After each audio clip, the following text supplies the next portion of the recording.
Hey, welcome back to another edition of Open Shutter, a Friday edition, and have the pleasure of welcoming Ben Carmichael to the program. So, Ben, thanks so much for spending part of your Friday night with me, man. Really Thank you honored on very that much one. for having me out here. Super excited to chat about kind of photography Yeah, and the whole landscape and everything that's going on. So yeah, yeah. We were just chatting offline just a minute ago how you don't need this huge pr- production behind you in terms of just making content, right? So, you have some pretty cool stuff going on. So maybe just for the people out there, maybe with just a quick intro about yourself.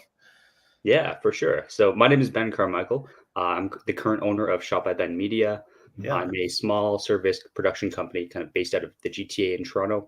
I right. specialize in a lot of sports, fitness, and I'm getting a lot into the brand and commercial side of things at the moment. But yeah, I Awesome, man. started out.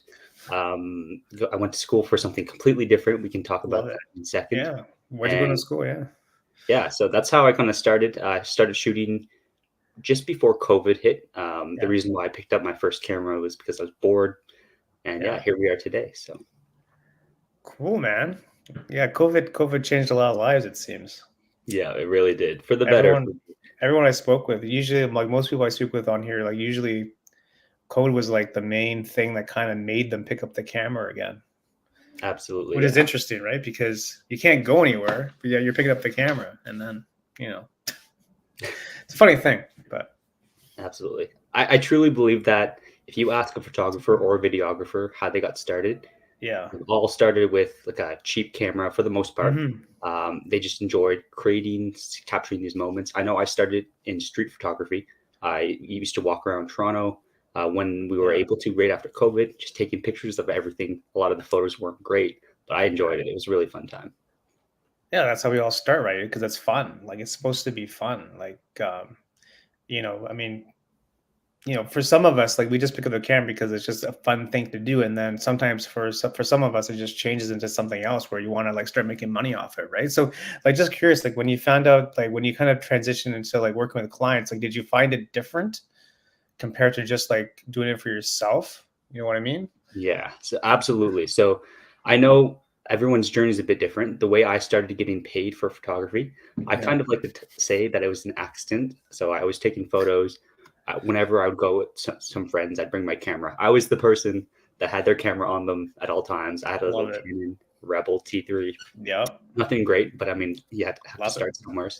I love it. And then I remember the first time where I went to Sheridan College just for a little bit of context. Yeah. Yeah. um, I saw that we had some basketball going on, and I was like, "Oh, let me just bring my camera in, see if I can take a couple pictures." I wasn't getting paid for it. I was just Right. kind of intrigued to see what it would look like on the camera.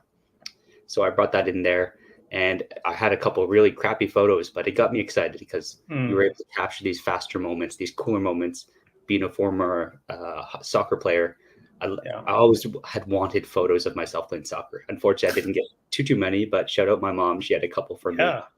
Um, that's Really? Eh? yeah, it was great. And then over time, it kind of just spiraled where people would say, "Hey, I'll pay you a couple dollars to take a couple photos for me," and then it kind of Wow. progressed from there.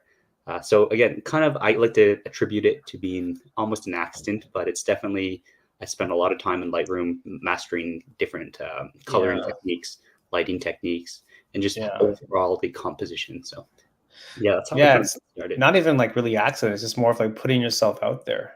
Absolutely, yeah. You know what I mean? Like it's all about like putting like to me, it's like just being at the right place at the right time. Like were these parents that were asking you?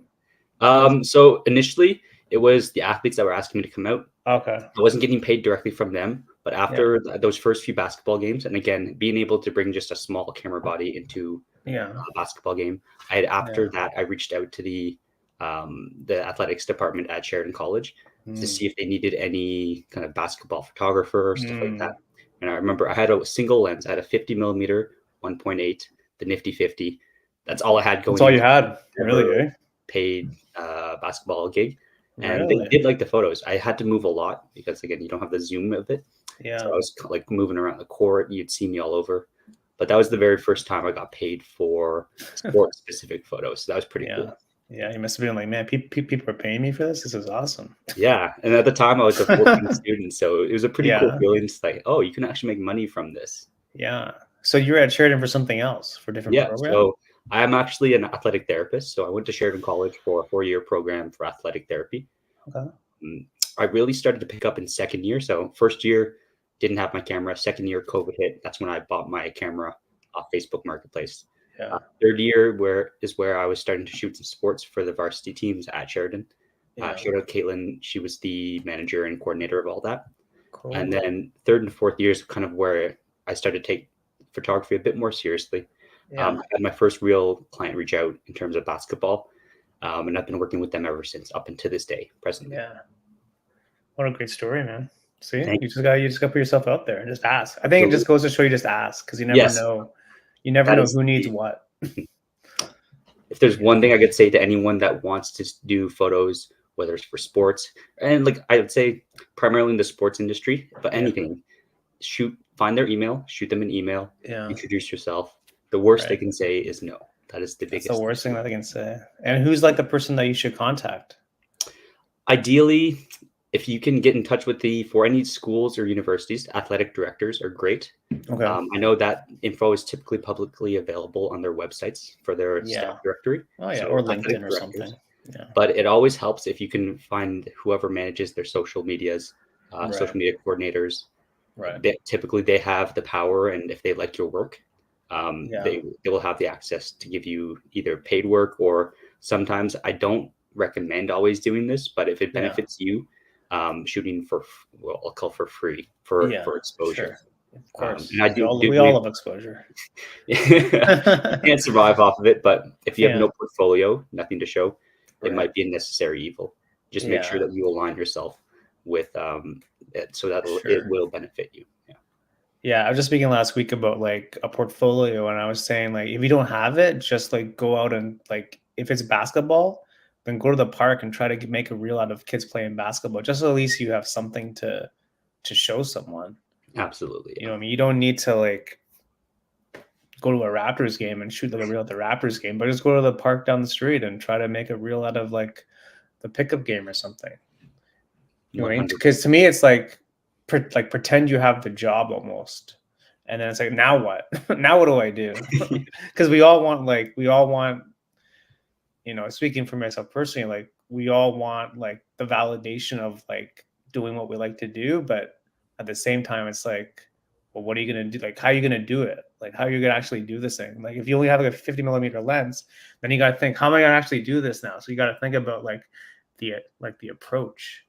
So to me, it's like if you pretend you have a job, there's no real pressure on you, but at least you can have the opportunity to like at least make something to show someone something. Yes, and You know what I mean? I like to put myself in the kind of the seat of the employer or the person you're trying to work for. Yeah. I personally probably would never hire someone to edit photos for me if they've Right. never edited photos. Yeah. Like, okay, it's like I'm an editor. Okay, well, what do you edit? Oh, I haven't edited anything. It's like, what? Exactly. Doesn't mean like, wait, huh?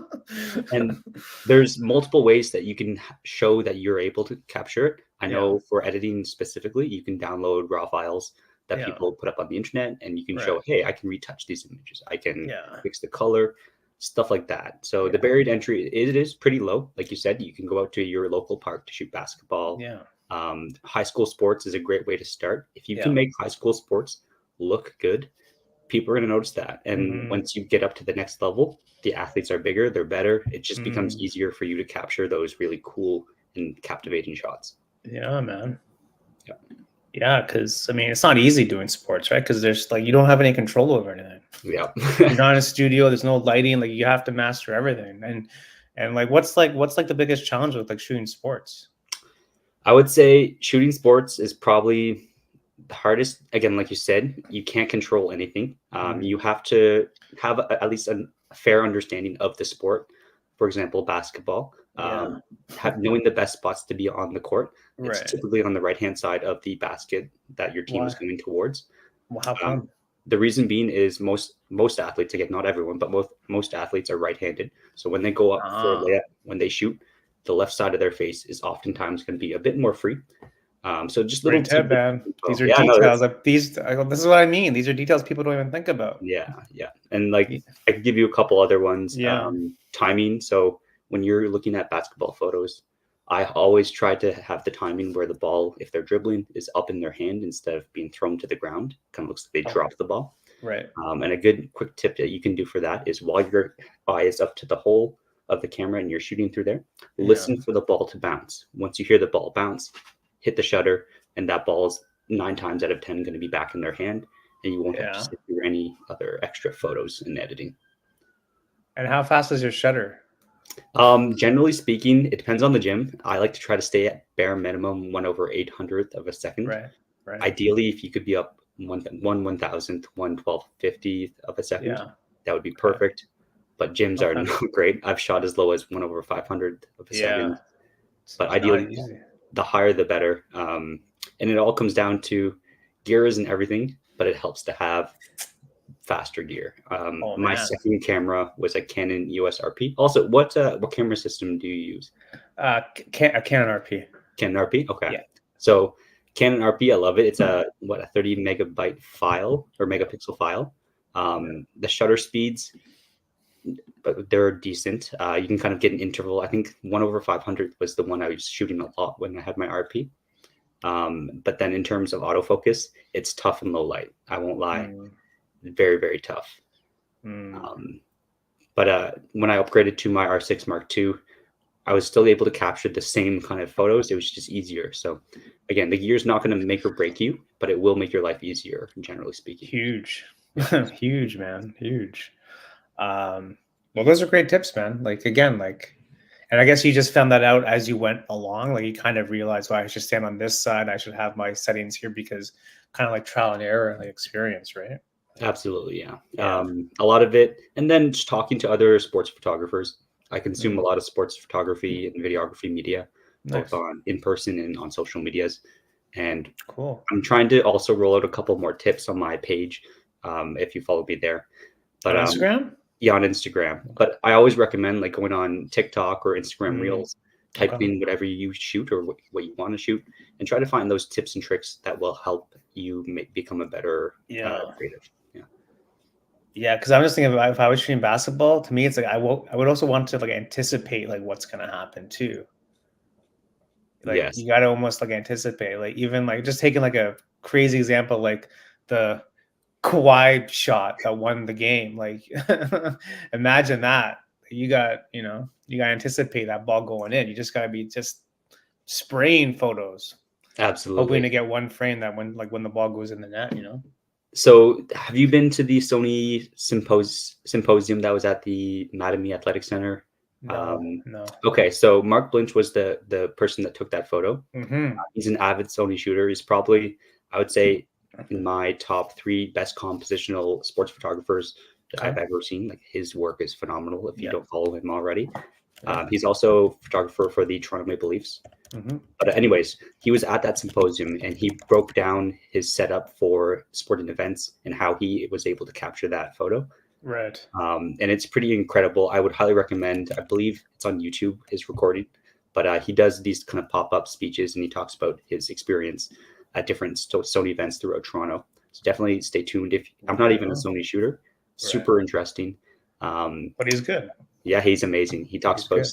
stadium strobes. So once you're in the big leagues, you've got strobes in the ceilings. You don't have to worry about your terrible low light. They're all Mm-hmm. strobes at that point. Mm-hmm. And then having multiple cameras, so he'll have the remote function. I Yeah. believe that photo that he took was handheld, but he had a couple other angles from that shot that were from remote locations, and just incredible. It's iconic. It's an iconic photo, man. Absolutely, yeah. Like it's crazy. But yeah, that's what I mean. Like you just gotta also anticipate a lot of moments too, I guess, because you only have one chance to get it. Yeah, Otherwise, oops, missed it. exactly. Yeah. Sorry, guys, missed that one. And Um, you're gonna miss shots. I won't lie. I've yeah, missed quite a few shots. no way. You never But miss it. You miss shots like big yeah. ones. Some like buzzer beaters. I know last night I Yeah. missed a buzzer beater because I was covering 3 courts, but it happened at 1 court.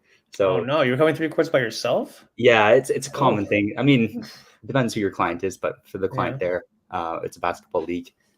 They have Okay. me covering 3 at once, which generally Man, speaking, you can get a photo of everyone. It is a bit of a struggle sometimes, but if you're efficient with it, you can find photos. these guys. Yep. So with the Brody League there. Not this location. This is a different location. Okay. And what's the Brody League all about? So the Brody League is a adult men's basketball league. We're Okay. currently in Canada and throughout the US a little bit, and we're Yeah. just starting to grow even more. If you play basketball, have you played basketball growing up? Yeah, but like only at like the YMCA. Okay. Yeah. So think of it kind of like the best way I would put it is it's an organized basketball league where you can find different levels of play. So there's like beginner to all the way to what we call our G2 and our Pro-Am. So the best of the best. Right. I would fall in like the rookie or like the second last division. Not a great player, but Okay. it's a great way. It's organized. There's refs. We keep stats. It's kind of like the whole. It's essentially the NBA experience for people that are not NBA caliber. So yeah, we're able to keep everyone playing the sport they love. Oh, okay. So like anyone can just like sign up or? Yep, anyone can sign up. Ideally, we do recommend 18 plus, but if your parents sign off, you can join as a younger individual. Again, different levels are pretty competitive. So like our D2, D1, or sorry, our D2 and D3 levels are like pretty competitive. And then we have in the summer we run a Pro-Am. So that's a lot of university, sometimes some former professionals will come out and play as well. Really? Like who? You got any big names out? Did you get Vince out? He was just here. No, unfortunately, we didn't. We had what was his name? We had a former Raptors player. I honestly can't remember his name. I'm terrible with names. But then we had a couple Humber College. We had some people from TMU. TMU had a team in for the summer league, which was really cool. A lot of former CBL players, Judah Walker, people like that. I'm not sure if you'd be familiar with those names, but some good basketball. Yeah. Cool. I've never honestly heard about the Brody League before, but it seems cool. Absolutely, yeah. They're great people to work with, and yeah, we're slowly starting to expand even more, and it's exciting. Yeah, can't wait. Okay, so you do their photo and their video stuff. At the moment, I'm primarily photo for them. Yeah, so at the moment only photo, but media video setup. Yes, sir. This is you in action right here.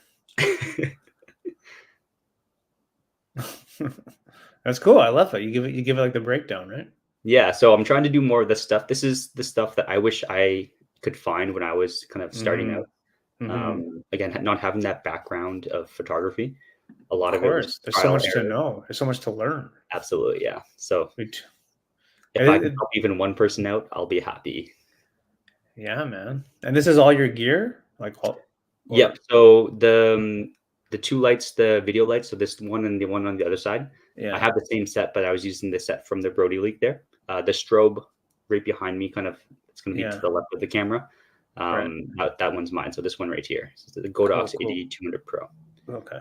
If I could give a piece of advice for people buying gear, man, buy once and not twice. So spend the money the first time. If you're buying lights, try to get battery powered. It's going to be more efficient.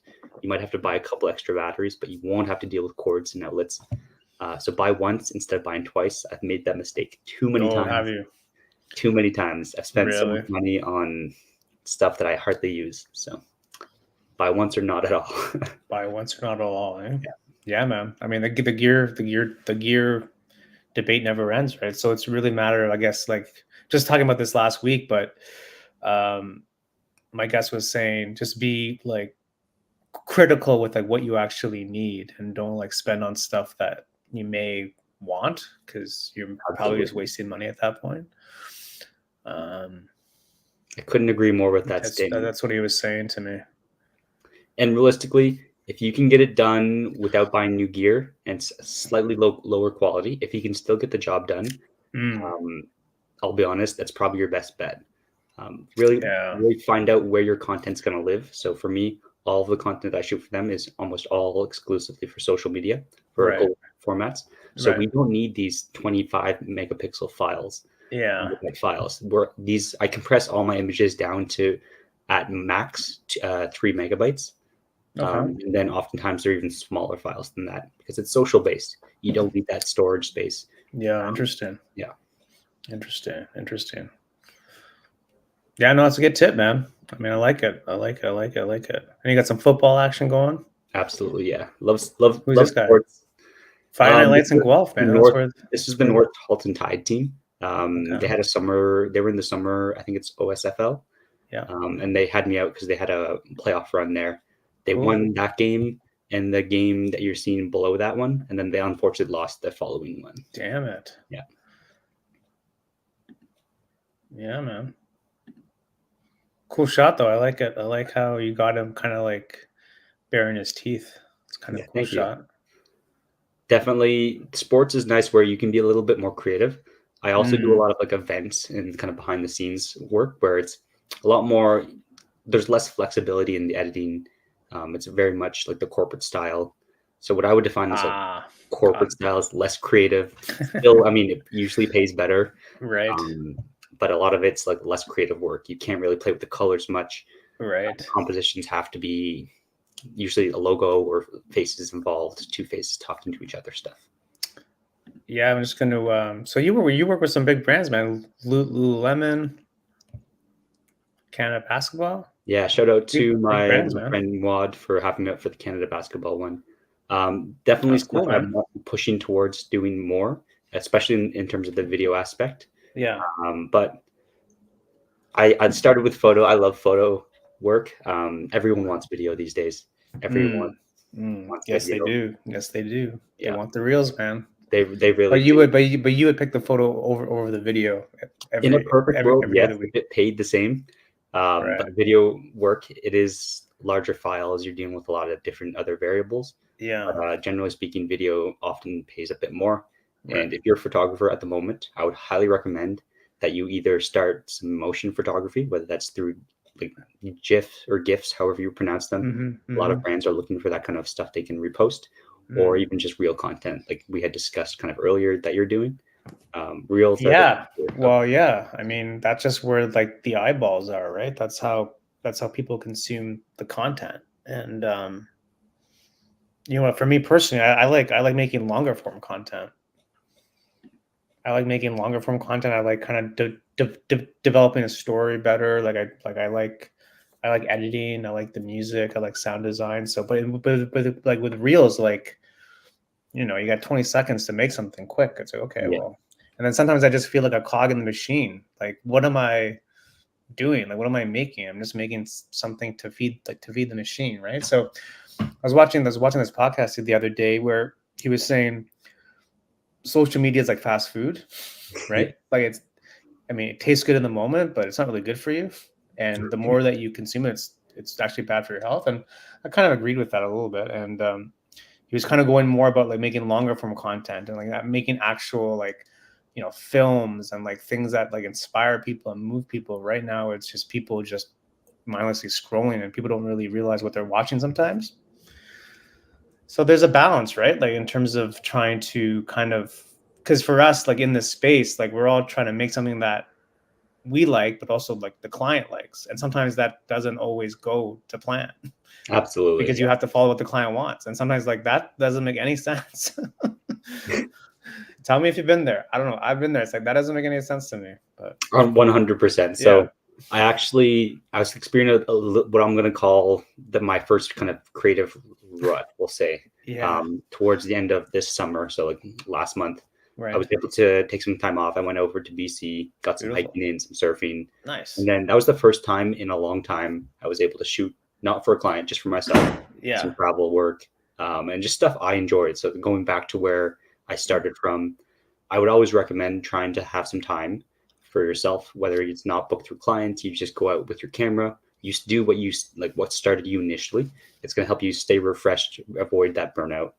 Yeah. But definitely, I've had it where a lot of times the corporate work, it's not super interesting, but it's Yeah. going to pay the bills. So it's one of those things where Tough, man. It's a tough spot to be it, in it, because really, it's it like really we is. always think that, oh, like I do what I like and there's it's gonna be sunshine and rainbows every day. And some days it just becomes a job. Like it just becomes a job. You 100%. got a Yeah. boss, you got deadlines, you got to do all this stuff. It's like I don't like this anymore. So that's why people quit. That's why people burn out. That's why people kind of just like lose the spark, right? It's Yeah. very And easy. It's very like, especially if you get addicted to like the money aspect of it. People just lose like their spark, like why they actually started in the first place. And um, I don't know. I've seen that happen a bunch of times, and I don't know. I'm pretty aware of that stuff on my end. Like That's good. That's that's really why I good. do this podcast. That's why I Yeah, make other things, just to keep my mojo going, just to make sure that I'm in check with like what I'm doing, and not kind of just being a cog in the machine, just making stuff and uploading, and hopefully it does well. If it doesn't, well, I don't know. I mean, it's what can you say? It's the algorithm. Like, what are you gonna do, right? I mean, you have no control over once you upload. You can have the greatest thumbnail or whatever the case it is, and sometimes it flops. That's just life. Like, what are you gonna absolutely. do, Yeah, right? you The got to take client's the like, good. how come it didn't go amazing? It's like, well, what do you want me to say? What are your thoughts on this? So Yeah, I do some real work, some content work there. Um, us as creatives, I feel like we're the people that make the videos. yeah, We're the people that kind of not always conceptualize. A lot of it comes from the client in terms of their sure, idea, but we of bring it to course. life. Yeah. What are your thoughts on the role of the creative after we hand the Right, reel over to our client and they right. post it? Um, I've noticed that I feel oftentimes content strategies from the client aren't always the strongest. Are you involved in the content strategy aspect of I stuff? am. Sometimes I am. I mean, sometimes I just get like my boss will just send me reels because he's seen a reel on his explore page or whatever, or he's seen it come across his feed. It's like, I want this. But meanwhile, like the reel that he sent me has nothing really to do with like what his business is. Like, this doesn't match. Like, you're giving me a basketball reel, but you play hockey. Like, this doesn't match what you're trying to do. But he's like, no, it looks cool. It sounds good. I'm like, yeah, but this isn't your business. Yeah, Sometimes they just want, because sometimes clients think that when you make a piece of content upload, it'll just go viral for some reason. yeah, It's like it's not really the way it works, because if things just went viral, I'd be working for myself. You know what I mean? So that's not the way it works. But I think clients have that perception of, oh, just make it like this and it's going to be good. I'm like, yeah, we could do that. But to me, it's like, you guys should have your own spin. Like, whoever the client is, like, to me, it's like, what's your story? What are you trying to do? Like, what separates you from everyone else? And to me, it's like, it's not even really about the product. It's more about the person. Like, who is Ben Carmichael? Like, why is he different from the other person? Like, why should someone hire Ben over Paul? Like, what is it? Like, what is it? And I think that's how people, I think, resonate to that, because I think in the end, people buy from people. You know exactly. what I mean? Yeah, People buy from I people. It's agree. like, I I want to agree. buy from Ben because I like Ben. He's a cool guy, and I think if people did that more versus just kind of like focusing on the product, which is important, but I think when you're trying to like stand out in the social media space, stop with like the viral trendy reels and start focusing on like your story. I think that goes a long way in terms of like brand recognition. People trust you. That's my 2 cents. That's how I view it. But I agree. I you know 100% agree. you know That's why, again, I feel like personal branding as a photographer, videographer, super important. My philosophy is that once you hit a certain level, once you're working in a certain level of the creative industry, Sure. everyone's work is going to be good. Yeah. It's Toronto. There's so many people. You're going to be able to find a good photographer, videographer. Yeah. Like you said, it comes down to, is that person good to work with? Is that person a good Yeah. person? That's why people will eventually start to hire you once your work hits a certain level. And I Yeah. feel like I'm not probably at that level yet. I feel like I can always No, get better, but that's why I'm we really all. pushing to like build that personal brand. And then, like Yeah. you said, just people That's will your hire you. thing. Yeah, That's your exactly. thing. Like, why should I, like, if someone asks you, like, what is shot by Ben? Like, what do you tell them? Generally speaking, I always say like, hey, I'm a photographer, videographer in the sports fitness space. I Mm, also do a little bit of commercial and product work. okay. I offer really quick turnaround times Nice. based on the deliverable, so whatever you need there. Okay. And yeah, I like to talk to people. So if it's an event, you'll have a great time with me as well. Socialize, and I'll capture all I the make you look good, man. I make you look good. that's yeah. that's all No, you gotta it's know. a selling point, 100%. Well, what can I say? I mean, I just thought, like, sometimes I think, like, how many like messages these people get from, who knows, agencies, freelancers. You just imagine how many messages they get. It's like, and then I message. It's like, who the hell is Paul? Like, what does he want? It's like, to me, it's like, I need a quick hit of something just to like separate myself from the pack, because otherwise it's like, who are you? Like, why are you messaging me? And that's why I said, like, with like the basketball portfolio example, it's like, at least send them a message and just send them the reel. Just at least you showed them that you took initiative and at least making something, versus just DMing someone a cold message, and then they like the reel, they like it. If they don't, they don't. But I mean, it's hard to like, especially in Toronto, because there's so many of us just doing the same thing. It's like, oh my God, Paul, who is this person? What's happening? Call me next week, call me next month, whatever, like whatever. It's like, call me next, or our campaign just ended, whatever like the objection is, right? But 100%. Yeah. you know, like it's like what's my thing? It's like, oh, I make you look good. It's like, okay, how? Trust me on that one. And that to me is like, that's when you need to like show something, at least so you can kind of back up your claim, you know. But Absolutely. Yeah. it's Having that tangible piece, like again, the portfolio piece, it goes a long way to build trust. And then again, like we had mentioned earlier, like why would someone hire someone that has not done what they need? exactly, like it doesn't, I don't know, it just sounds so basic to me. But Yeah, it's a step that's often overlooked, I would say. Whenever I have like someone else that's reaches out via Instagram, like, hey, how do I start sports? I always recommend them like have at least some form of portfolio. And what are your thoughts on Instagram being your portfolio? I'm curious to see what you would say. well, I have a website that I put all my what I think my best stuff is, and I have like a little reel, whatever, that I can direct people to. Instagram is cool, but to me, it's like Instagram. There's just so much content on there. Like the client doesn't know where to go. But I think that's why having like a dedicated space. Because if you use Lightroom, then you can use like the free website tools off Adobe, Yeah, and you don't have to spend any money. You don't need to spend money on Squarespace or anything like that. So to me, just have like a dedicated space where you can just show your best stuff. If you're doing video, have like a good reel that you can direct the client to, because I don't know, Instagram is just too busy, man. Like there's just too much to look at. And I don't think you only have so much, like you have seconds with this person. So you need to like grab the person quickly. So if you have a dedicated space with like a few things, it might help. It might kind of like be like the percentage where you might get like an interview at least. absolutely. You know Yeah, what I mean? But yeah, and that's where it gets tough in terms of like picking like your best stuff, because we all think all of our stuff is amazing, and then you need to get really critical on like who do you want to be, like who do you want to work with, like what kind of work you want to do. And at least if you have a dedicated space that kind of backs up what you're trying to do, at least it makes you somewhat serious. absolutely. Yeah. You know, it's like, here's my page, go check me out. I don't I'm know. not sure if you've ever done this, but Yeah, on my second ever website, I yeah, still need to. I'm building a new website. I'm always changing stuff, but on my second ever version of my website, I yeah. actually asked someone that I didn't know. They were involved in the film industry, um, Right. so a unit stills photographer. Really, like they were probably the most prestigious photographer I've ever known. They happened to Yeah. live in the area where I'm from in Nova Scotia. Okay. So I got on a call with them, and then after the end of the call, I'm like, would we be able to set up a call where you like realistically go through my website and Yeah. critique it and like Yeah. be as harsh as possible, like Okay. legitimately give me feedback. Yeah. And I'll be honest, after that call of the review, I felt pretty awful. I felt, Did you? Did they felt tear it pretty, apart? oh, it was torn apart. What But did they? Oh, honestly, really? it's Wow, they good were to honest, eh? yeah, no, and I appreciated that a lot.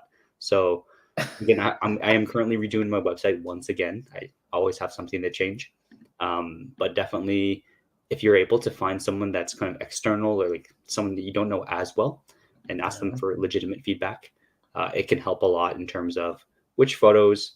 Again, this was This not website, this no, website you're not this redoing? one I showed them. This was like again 2 versions ago. I have this is my sixth version of a website at the moment. But it's still being worked on. It's still being worked on. I am Ah, narrowing down everything. I think ah, my next avenue is actually going to be a push for the social content space. So it's going to be right. dedicated towards me creating social content for brands. I think that's going to be my new kind of narrow niche. Yeah. Yeah, Interesting. yeah.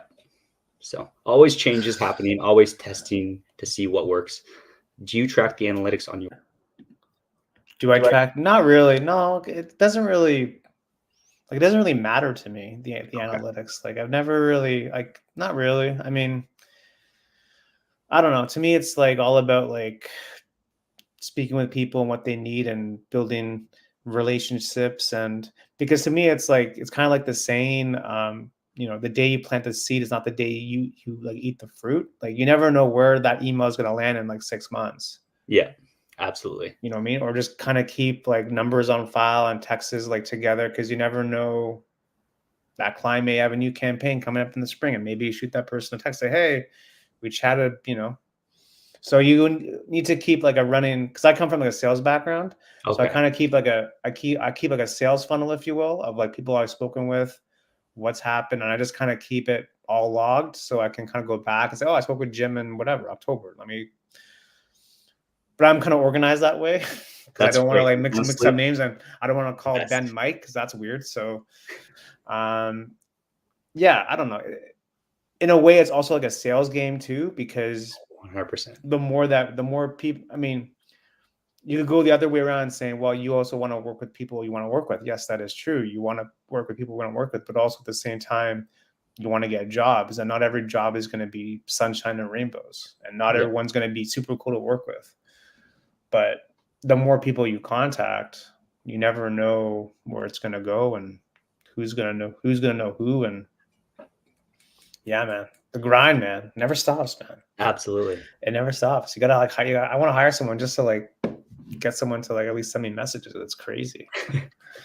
It's Honestly, crazy, though, man. you touched on a really good point. Yeah. The business aspect of it, especially once you start, like if you're full time in this industry, the business aspect, if you don't have a background in it, consume, consume, consume, ask Yeah. questions, learn more. I'm still scratching the surface, but that's one thing I've realized is the business aspect. Again, once you hit that level where your work is good enough that some people will pay you for, it comes down Yeah. to business. Everything is, Yeah. I hate to Comes say down to this, but it's all sales. And then again, money. word of mouth is a very powerful tool. It's probably the best lead generation I've had is just through word of mouth. But Yeah. definitely the business aspect of photography and Yeah. videography is just unreal. I know. It's And totally usually, like us in this space, we're not like outgoing people. Usually, we're like introverted people. Usually, most yeah, times, like, we're not this like salesy person, like knocking on doors and like calling people up. It's like we just want to be behind the camera and make stuff. We don't want to talk to anyone. Just want to be behind the camera and shoot. But it kind of demands like another skill set, because you are by yourself, and it's like, who else is going to do it? That's where it gets a little bit lonely too. Like to me, it's like being a I hate the term content creator, but being a content creator is like a very lonely job sometimes, because yeah, especially if you're like freelance, or you're not like, there's no team. It's just you and the client just trying to make something that's like, okay. And then you have to go back and edit it by yourself. And sometimes that's lonely. It's one 100%. it's not all, it's not all it's cracked out to be sometimes, because sometimes you just want to go outside for a walk, but you can't, because you need to make the deadline for the edit. It's Friday afternoon at 5:30. I think, oh, I gotta do this thing still. And Yeah. everyone's at the pub having a beer. So, well, can't do that. You know. Yeah, there's definitely a lot of sacrifices you have to make, especially if you venture out on your own and you start like your own little media business. Yeah. Like you said, weird editing times, deadlines that are due kind of randomly, sporadically. A lot of Yeah. my clients that I shoot for at the moment are just in the evenings. Right. So I Okay. do have to give up a lot of evenings, but I'll have like the Okay. day to do stuff. And it's balance. Okay. So trying to figure out if you're okay with that, what suits your lifestyle. Yeah. It's not a 9 to 5. No, it's definitely not. My running joke at the moment is Yeah. I traded the 9 to 5 life for 24/7. Yeah. Well, that's what it is. Yeah. Right. I think people have the illusion that we're just on a beach all of the, you like the kind of like the stereotypical content creator. We're on a beach in Bali all the time. It's like, no, no, no. We're grinding away like at the desk. And no, it's not like that at all. But um, again, for people that haven't done it, they don't really understand the work involved. 100%. You need And to like like actually get like in the trenches. a lot of the stuff people don't see, like again, us editing at a computer, it's not pretty, it's not glamorous, but it's the No. necessary work that has to get done. Yeah, exactly. Yeah. So what's like your usual turnaround time if you're shooting in the evening? Like, do you give the photos the next day, or like how do you do the edit? Again, it all comes down to what they need. So in Right. the initial call, so if someone reaches out for photo or video, We'll Yeah. discuss what they need. Is it like social video, social photos, what format it needs to be shot in? So super important questions to ask, turnaround time. So I'm Okay. shooting an event next week where they need the photos within 48 hours. So generally Okay. speaking, it'll be 1 to 2 days. And this is for an event, so not a sport. This is an Right. event coverage in Toronto. Nice. So that was the one criteria that they wanted. It was they would book me if I can turn around the photos in 48 hours. And And for you some said people, yes. that's Oh, easy. typical. Easy. That's typical. But for some people, 48 hours, it's almost impossible for them. Workflow comes into it. I'm not Yeah. sure. Are you familiar with Photo Mechanic?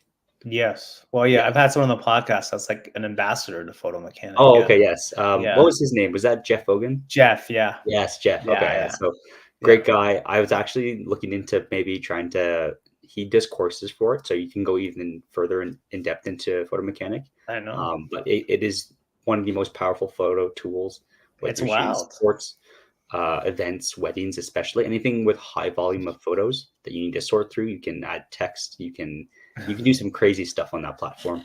Yeah, So I man. highly recommend checking it out. But if you can master it, and even just to your own needs, it's going to speed up your workflow Yeah. 1000%. I guess it's well known in like the sports photo world about photo mechanics because I don't think it's really widely known across all photographers. No, it's Like I it's didn't hear about it surprising until it's not. Jeff. Yeah, I Yeah, didn't hear about it until Jeff said it. Oh, okay. really. Okay. So essentially, are you familiar? I'll give anyone, if you haven't heard of it, Photo Mechanic is a platform.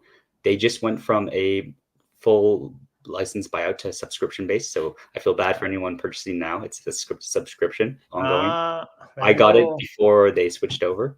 But what essentially it does is if you're shooting raw images or kind of any images, specifically raw large files, you're Mm, able to use the preview, the small JPEG preview, and scroll through the photos. So like you can cull very quickly. You can assign a number, a yeah, color. You can and metadata. You can add metadata, sick. file names, and it just allows you to get that done really quickly. So then you only have to touch the files that you know you're going to edit. What a dream, man. It's amazing. I It love it. saves so much time. Unbelievable. I can call Like, 3,000 images in probably 20 minutes. yeah, Yeah, it's it's crazy. unbelievable. Yeah. It's crazy, man. Yeah, photo mechanics, man. It's probably the only way to do it, to be honest with you. There's other platforms that operate on the same way where they Yeah. use the small JPEG. It's the tried and true method for photojournalists, for sports photography. And Right. it's kind of like a dated looking user interface. I think there's some Mhm. newer softwares that do the same thing, just like more modernized, like the bubble buttons and all that. But I'm a huge fan of the photo Nice, mechanics. man. So you got this deadline, no problem then. Easy. Absolutely, yeah. So It's just you doing it? no. So I hired a videographer to do the video aspect, and then I'll be Nice. shooting the photos myself. Beautiful. That'll Yeah, be fun, man. It'll be good. yeah, I'm What super. else what else you got lined up for like the winter time? Ooh, wintertime. So Yeah. again, I have the Brody League I work with. It's full year round. We Oh, operate beautiful. in seasons, so that's going to be kind of the large portion of it, and then just other random. I'm pushing in the brand space. I currently work with a golf clinic, so like rehab and Okay. exercise based clinic Yeah, up yeah, in Markham. yeah. So check out Swing Lab. They're awesome people up there. So Cool. we're going to be working with them throughout the next little couple months. And Nice. then ideally, I would like to push into a lot of the social content space, similar to what you're in with the reels, Right, um, right. and have just an ongoing weekly or monthly roster of brands I work with. That's the Yeah. new goal, I would say. Yeah. How are you gonna contact these people? You have Honestly, a lot of it's going to be through so trying to narrow down who I want to work with. Ideally, yeah, it's going to be barbershops and barbershops. Yeah, yeah, I've worked with barbershops before. yeah. They So love video. They love video. oh, absolutely. So Love it. if your services can benefit them in finding new customers, reaching new audience, that's going to be your best bet at Yeah, man. working with them. And if you can Yeah, offer yeah. something that can do that for them, why wouldn't they pay you? It's a no brainer. So knowing your market, that's one thing I've Mm, learned that you have to figure out. And then also your market has to have money. So the sports space is great. I love sports. Don't get me yeah, wrong. I am yeah. gonna Okay. crap on it a little bit here. Love it. Oftentimes in sports, there's not much budget. Right. So again, there's always going to be exceptions, and like some leagues are able to pay higher, some leagues pay a bit lower. But Right. generally speaking, sports is a tough one to live Yeah. on Right. solely. So that's why I would Right. always recommend at the beginning shoot kind of a wide variety, either niche down really quickly, and if you're able to find clients that can pay you well in the sports industry, that's great. But Mm. oftentimes, if you start out as a sports photographer, videographer, it can be tough to make ends meet. So you're gonna have to Yeah. shoot other things. You don't have to post about it, but you're gonna have to do other things to keep the bills being paid. Mm. And then just know that when you go into it, so that it's not a surprise. And once you're like, oh, I want to do this full time, Yeah. it Yeah. can be shocking. Yeah. Man. I guess that's just because of the funding aspect of it. Funding aspect, and Right. there's, I hate to say this, but Toronto is very oversaturated. So the GTA is very oversaturated of Mm. people with cameras. Yeah. And while their work may not be as good as you think yours is, and Yeah. I'm speaking generally for people, Yeah. a lot of people will take the free work or like the Yeah. $25 for the Well, game. that's the problem with that, right? That, That's the problem with that stuff. It's like that guy took it for free. Why don't you work for free? Like what? What? exactly. Yeah. I agree So with that. Yeah. it's a tough one where like I can understand both sides of the picture. Like they want the least budget spent possible for their games, but it's also you have to have Yeah. either a service or something that makes them, like you said, want to pay $200, $250 for a game from your Right. service kind of thing. Right. They Can't chase want. on your market that has no money. Yeah, man. It always comes down to money, doesn't it? It always, like in the end, it always comes down to money. It's not something I like to say, but it's definitely It a does factor. though. It's Well, a big factor. it's a big factor because you're not going to do it for free. It's like, you gotta. Like when you like work with all these other clients, like, do you have packages that you offer them? Like, how do you price this stuff out? So for my social media stuff, Yeah. I've moved towards like a package based, Right. depending on, I typically try to do at least one test month in terms of content. Okay. Okay. And then I offer different amounts of reels, photos per week, um, going to be 3 and 6 month contracts. So after the test, Uh, if you want to continue, I'll sign them on to a 3 or 6 month contract. It ah. typically involves 2 to 3, sometimes 4, sometimes 1 shoot per month, depending on which package they choose. Yeah. It's really important to have how many reels and how many photos you're going to deliver each week or each month. And make Critical. sure you have that out and it's clear. You can Yeah. ideate, and then life becomes much easier once you have the shoot day. Yeah, because you don't want the client asking for like 20 reels. Like, No, absolutely not. yeah. But again, if you schedule it out, so if you agree upon a 20 reel package per month, Well, that's what they pay for. that's why having those meetings, once you get them in contact with them, and a lot of it comes to cold outreach. I Yeah. The clinic that I work for is actually through a mutual friend. Nice. I followed the clinic because they worked there, and then Right. they posted they were looking to do social content, and that's how I got in touch with them. There you go. Hey man, everyone needs it. Absolutely, yeah, Even my dentist office needs it. yeah, They all need it. Like, it doesn't matter what you do. It's like if you're selling a service or product, you're gonna have to need something out there. So just a matter of like how much you want to pay and like do you want to work together kind of thing.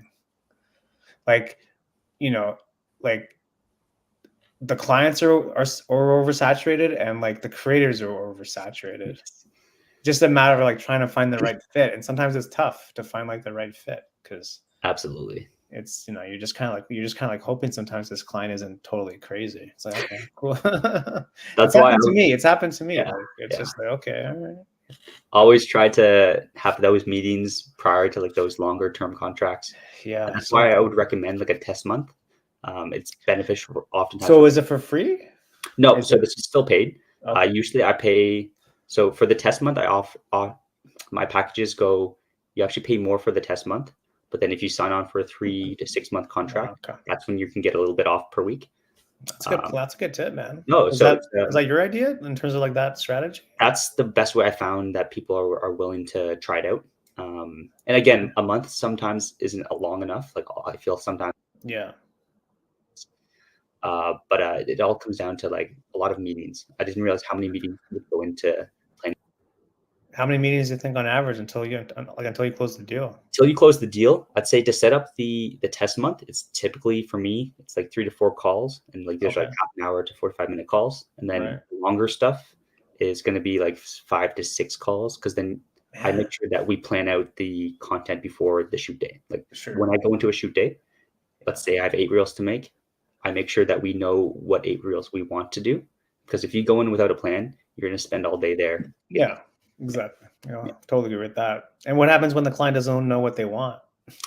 That's where It's like, we just yeah, want this. you Okay. have to really talk about it before you sign them into those Yeah, contracts. And like we're going to set up special days, these times to go over the ideas. yeah. And I'll be honest, ChatGPT can be a great idea Shout out generator. ChatGPT, Yeah. man. Saved So many lives, and it 100, saved many lives.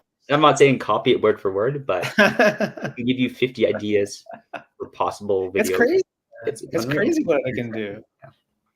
So definitely tools. What are your thoughts Yeah. on the whole AI in the creative industry? Yeah, I've had many conversations around it, and to me, it's like it's a tool. I don't think it's going to replace the creator because I think people are still going to want like the human touch. Yeah. Like if you're working with like Canada basketball, they're still going to want Ben to come out and do the shoot. They're not going to want like a robot to do it. Yeah, And sure, it may help with like the post, but in the end, I think it's just a tool. Like I don't think it's going to replace us.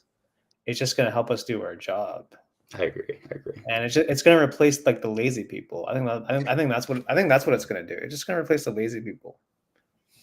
Because if you're out there trying to like making relationships and clients and working with all kinds of brands, like you're always going to be in demand because they're going to want Ben to do it because they want like the Ben style. They're not going to want the AI style because AI can't do what Ben does. You know what I mean? Like I don't know. I don't think it's going to replace much. It's just a tool, in my opinion. I But agree. I don't At know. the I could be moment, wrong in 10 years. Who knows? I have yeah, no idea. who We'll knows? see. Who We'll knows see. what's gonna We'll see happen? what happens in 10 years, bro. Yeah, yeah.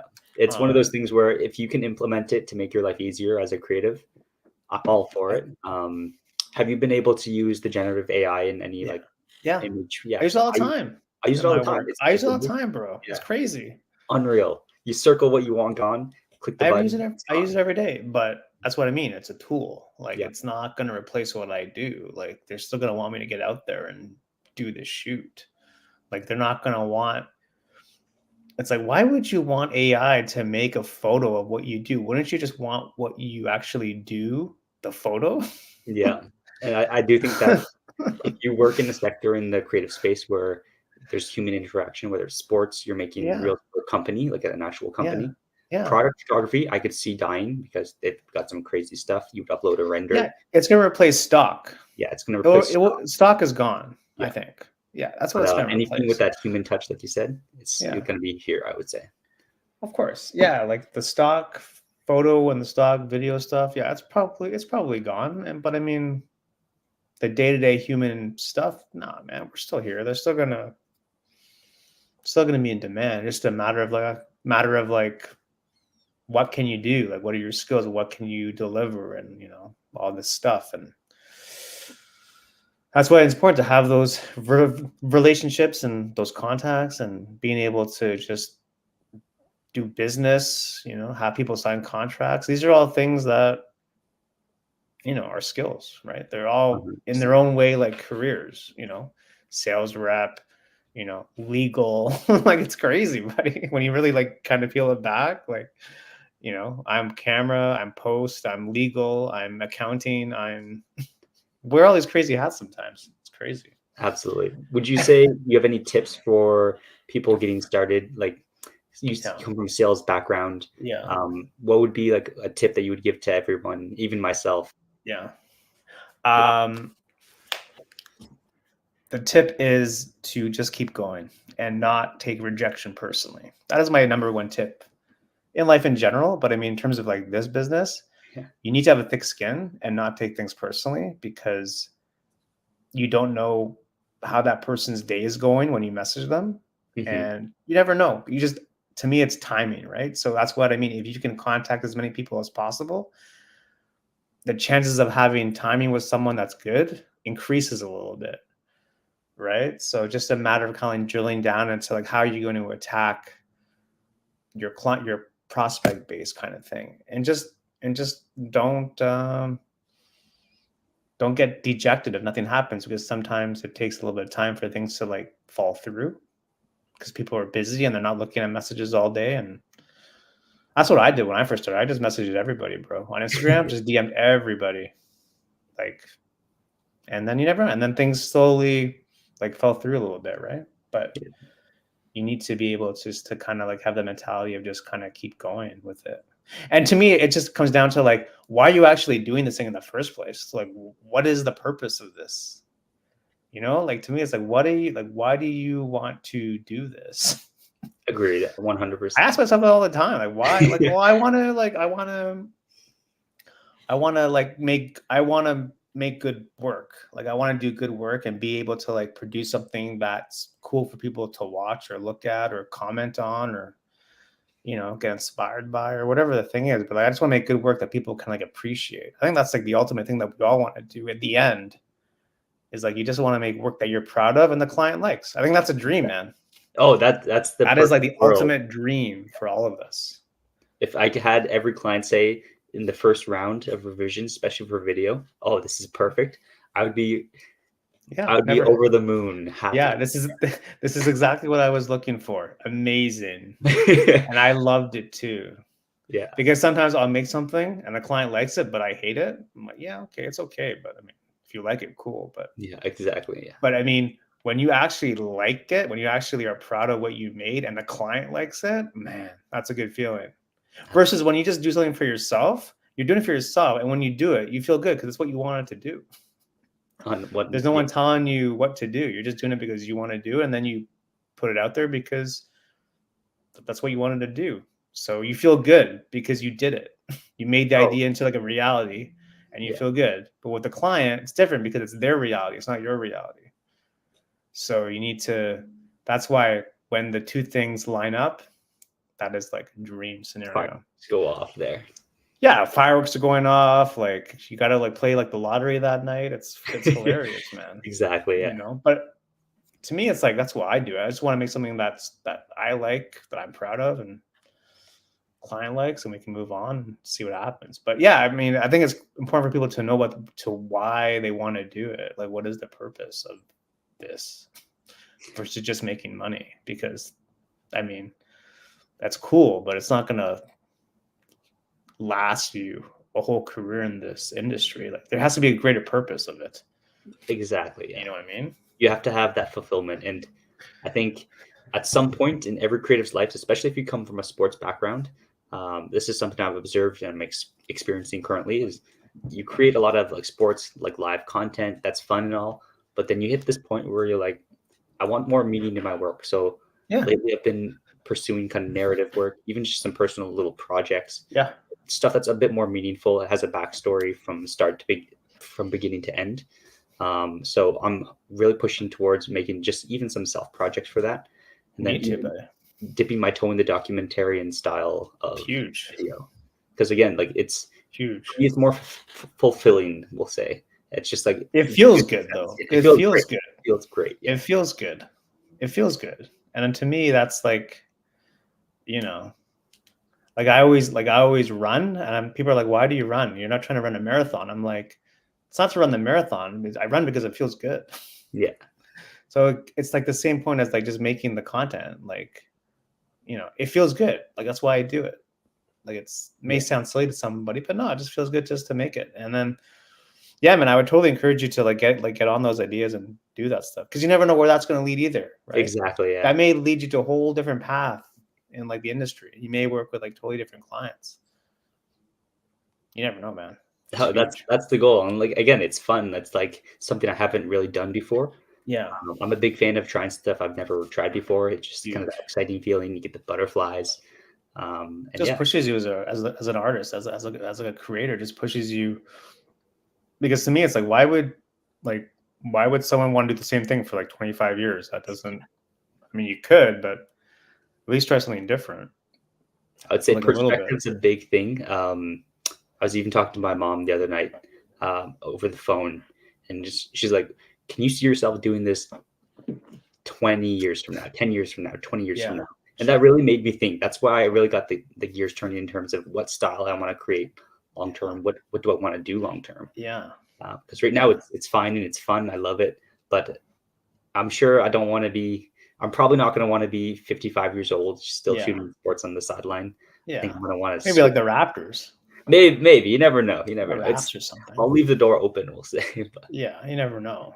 But that's what I mean. If you want to do different things, like different like projects, especially with like long form narrative stuff, especially with like every single sports league is now on Netflix having a documentary. Like that's where it's going. yeah, Like I think that's just gonna get even bigger because people want to see like the personalities behind the brand. So I think that's where like the longer form content wins because at least you can like develop more of like storylines and like narratives and like um the actual people behind the thing. And I think people crave that too. Like they want to know who like LeBron James really is, you know? So I whenever think it's those. coming out on next week that Yeah, like no, I like can't NBA wait. is coming out, right? Yeah, Yeah, it's gonna be cool. It's gonna be interesting. but But yeah, yeah, man, get totally on that stuff for sure. 100%. 100%. Yeah. Do you do any of this 100%. style of shooting yourself, What kind of shooting?